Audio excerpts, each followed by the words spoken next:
Hi, thank you for clicking and deciding to watch. My name is Uzazi Udwefe Ideho, and this is The Breakfast Show on TSL Nigeria TV.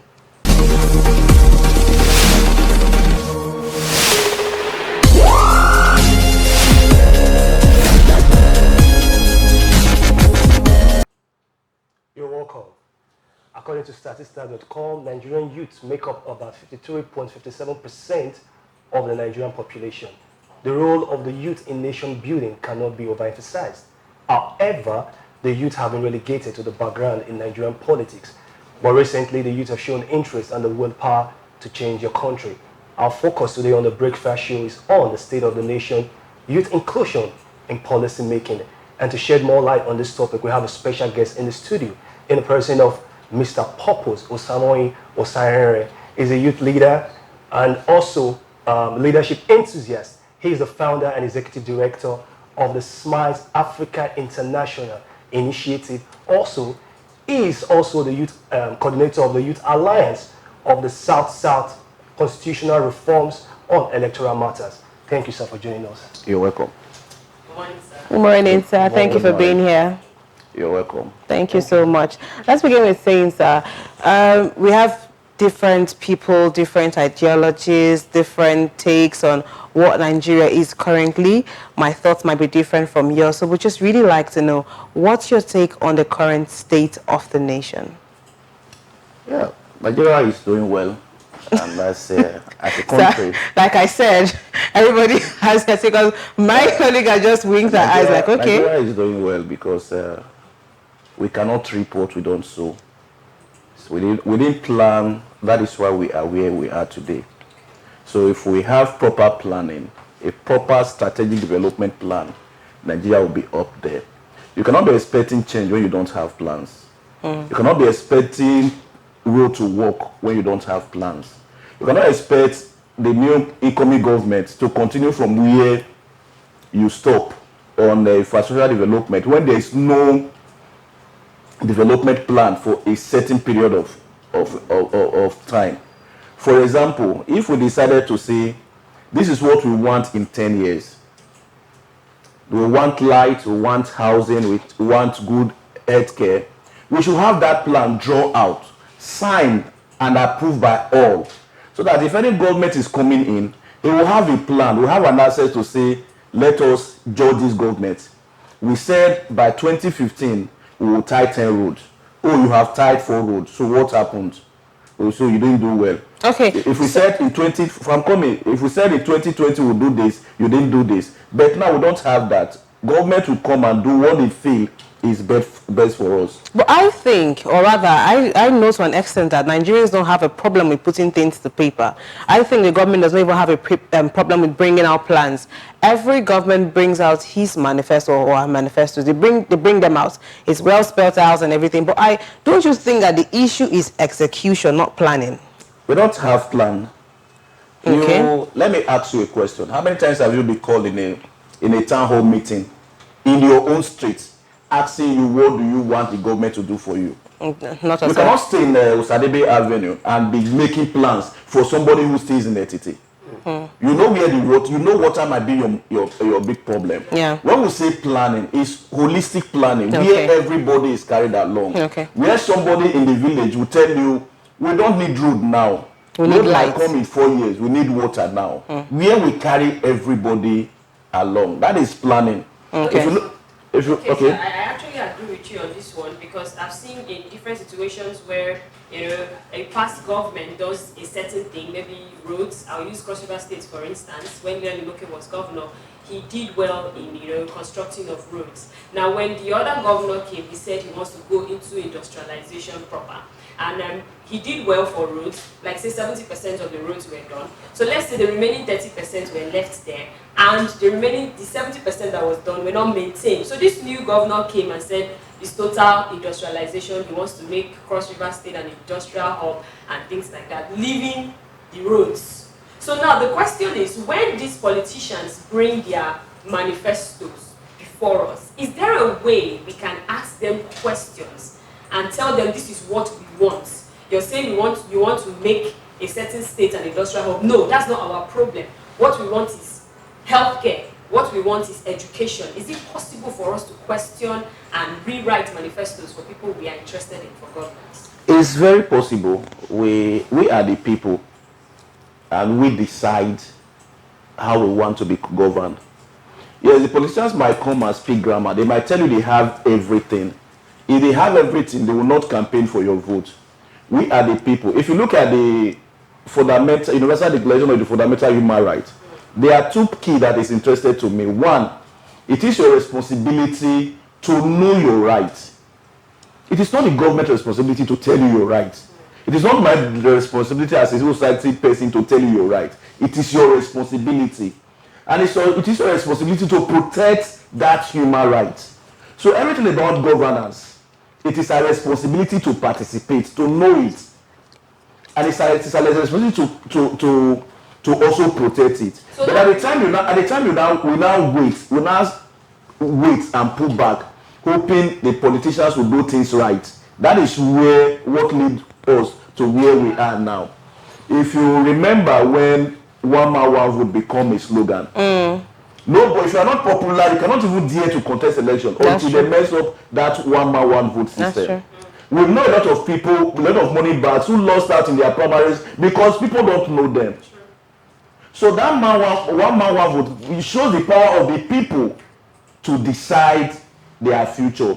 If the people are ready, they can get what they want. What can we do to get ready? Because a lot of times we talk, we have these conversations, we get angry at what is happening in the state of the nation, but no definite action is taken. What can we do? Or better put, to add to what Faye just said, what do you think the youth in particular can do to say, okay, for the next election coming up, we want to be involved? Where should we channel our energy into? Where can we start from? Where should be the base for saying, okay, youth involvement in politics? Because it's been said that the older ones have refused to leave the corridors of power and let younger ones step in. The question now is not even if the youth can handle this. The question is, at least if you have 1, 2 older ones in power mentoring younger ones. Okay, so where can we just set in? That's it for us. I think the youth don't really need mentorship. Okay. I think we have youth who are doing great. We have youth who are working their best in their own capacity. First of all, the problem is that there's confusion about who a youth is in Nigeria. Okay, so spell that out for all listeners. There is a big confusion because the constitution did not define who a youth is. And the youth policy said before now, it was 18 to 35 years. Now it's now 15 to 29 years. NYSC policy is saying a youth is 18 to 30 years. So we already have two definitions. Three definitions. And the political space, they have their own definition of who a youth is. So if you now go, the organ recognized by the youth policy to implement the youth policy is the National Youth Council of Nigeria. Today, people who claim to be the National Youth Council of Nigeria, they are all more than 35. At least they are more than 30. So they are already against the policies that give them that power to coordinate the activity of the youth. First of all, the youth, by definition, is confused in Nigeria. And that is why we find it difficult coming together as a youth, because you don't know who youth really is. You can see a youth leader of 50 years and will tell you, I'm still a youth. So should you spell out their age brackets and have their own political party? We wanted to form it. We have this idea of forming the youth political party. Okay. Then our partner UNDP asked us one thing. I'm a youth today. Let me say I'm a youth today. I will not be a youth tomorrow. No, you won't. So can I labor 10 years of my time building a political party that I cannot remain in that party after 10 years? But what's the essence? I think that it should be bigger than a person. Saying you've been there as a youth and leaving after maybe 10 years when you're no longer a youth. This is not for the betterment of the country, not to secure a particular political seat or something. No, I think what we need is for youth to be active in politics, in political party. A youth can hijack, if the youth are serious, they can hijack the structure of any political party. Maybe I have to narrow out that question again. My question now is, if we have the youth political party, and let's say one who is, let's say, about 30 years, by the time he's 45, I don't think there should be an issue, like you said, leaving, because it's for the betterment of the country and not because he or she wants to occupy a political seat. But you just said that, oh, what if after 10 years you will not be able to function in that political party again? Let me understand what I get from this. If I am 35, for instance, and that's the highest age We can take for the youth party. and I start trying to get involved in politics, I want to handle a certain position, and I know that I am good for this position, and I try for 5 years, And I don't get it. 40, and I know that, most times we talk about capabilities. Not everybody is a leader. In as much as we say it's not true. Everybody cannot be a leader. And I get to 40. There's no how I am still a youth.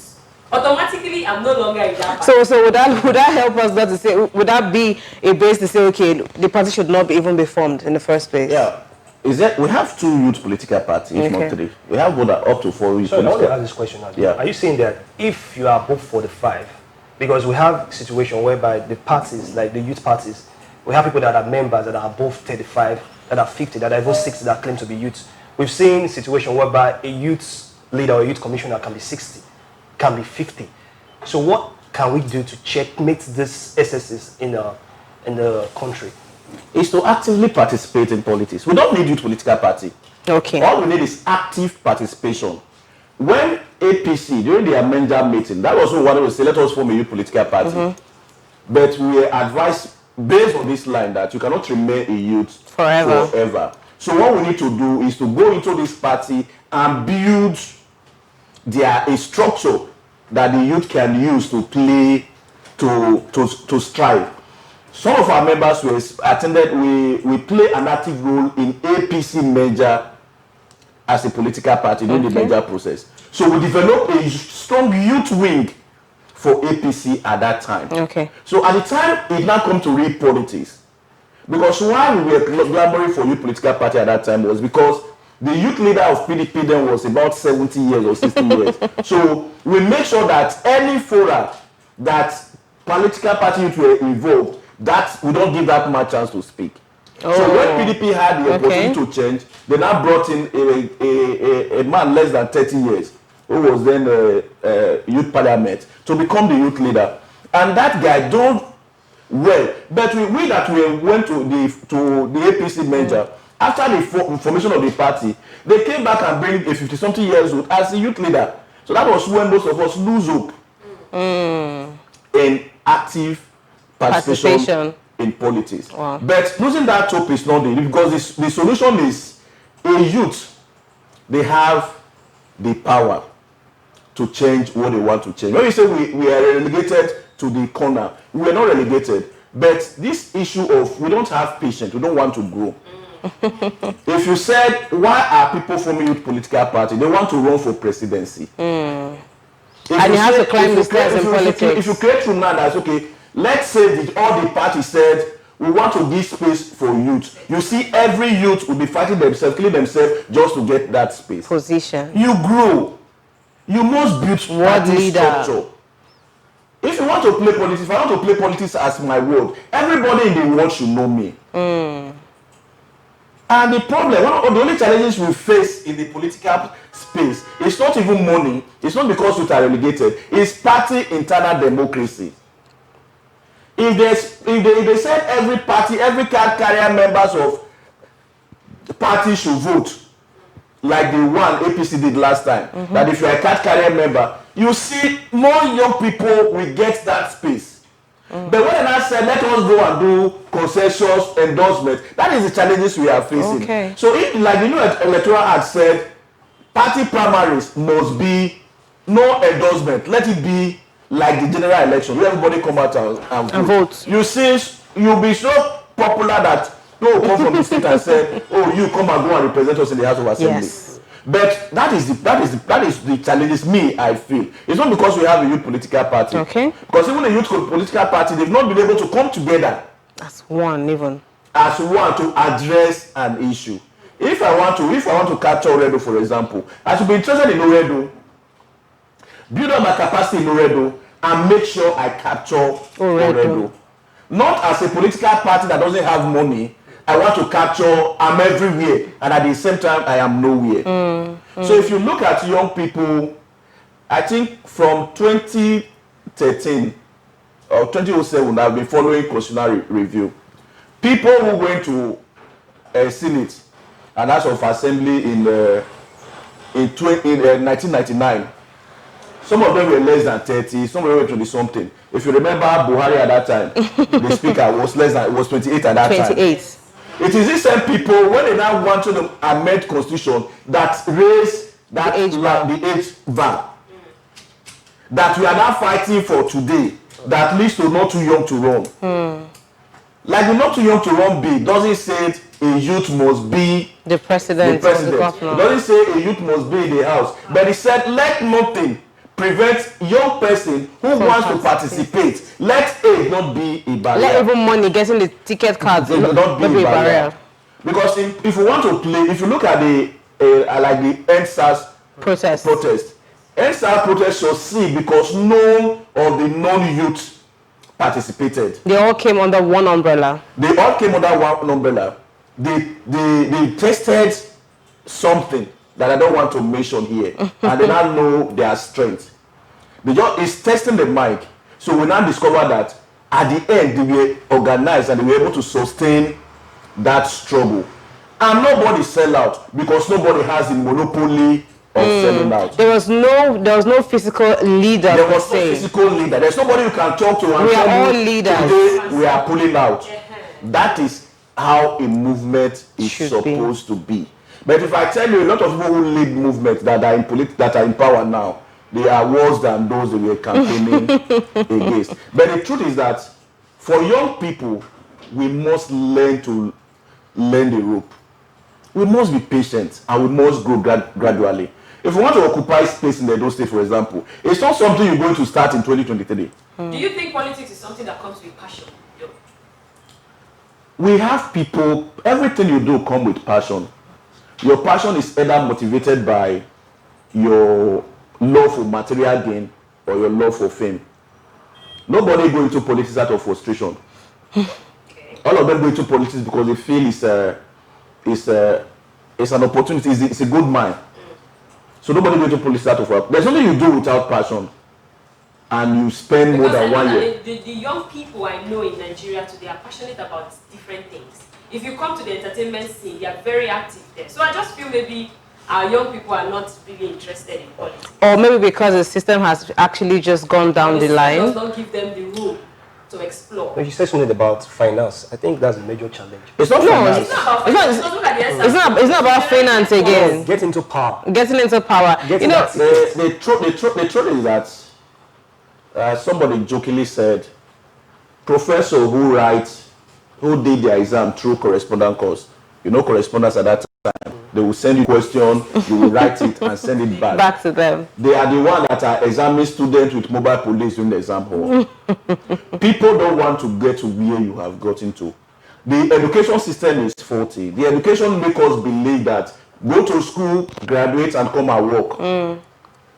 So even those who were playing school politics there, they were playing school politics out of means of survival. That's the SUG. So the education system, they train us to be a stake in what happened around us. I think we are narrowly trained towards working our personal survival. Yes. But now the wind is changing. People are now beginning to be interested in politics. And another thing, there is this picture that they painted before, that if you don't have money, your vote doesn't count. So a lot of things leads to this apathy. But what we need to do as young person is, one, if we are serious of taking this space, we must be interested. Okay. We must invest our time. So interest comes first. Yeah, we must invest our time. And we must start building structure. Patience. Let me tell you, let me say, for example, I've done a research on the WhatsApp group. Look at what young people are discussing on the WhatsApp group. I tell you, even the generation coming after this, those 15 to 18 years, they are worse. They don't even know, they are not interested in anything that has to do with governance. So these people, they have a blank space. These people should be targeted with voters education. So it should be instituted in our curriculums in schools? What you learn in school sometimes it doesn't practice in a real life. So when you say do this in school, we have it in school. And you must vote. Under social studies and civic rights education. Education. You must do this, you must do this. The people are reading it as if I want to read this to pass exam. It's not being taught as if we are building you so that you must do it. Okay. If, for example, now you are teaching them civic education and something is bad in the school, you now said, okay, this light is bad. What do we do? We bring all the students together, all the children together. And we said, in social study, we taught you participation, voters and everything. Now, this thing is bad. We want you people to vote for somebody in your class to come and represent you and discuss this matter. The student now know, oh, this is what voting is all about. Fantastic. Thank you so much. Time is going. This conversation, but this is as much as we can take on the breakfast show today. Thank you so much, Mr. Professor. Thank you so much, sir. Thank you. From everything we said today, I think I got something I'm going to hold on to. Interest is very important. Now, we have a lot of young people who are interested in a lot of things. I think we need to develop our interest in politics so that we can see the changes that we desire. It's all we can take on the show today. Do not forget to follow us on all our social media platforms at TSL Nigeria TV. Subscribe to our YouTube channel at TSL Nigeria TV. We will see you some other time. Have an amazing rest of the day. Bye. Stay connected to TSL Nigeria and get updates on the go all day, every day. Subscribe to our YouTube channel on TSL Nigeria Space TV and join our online family.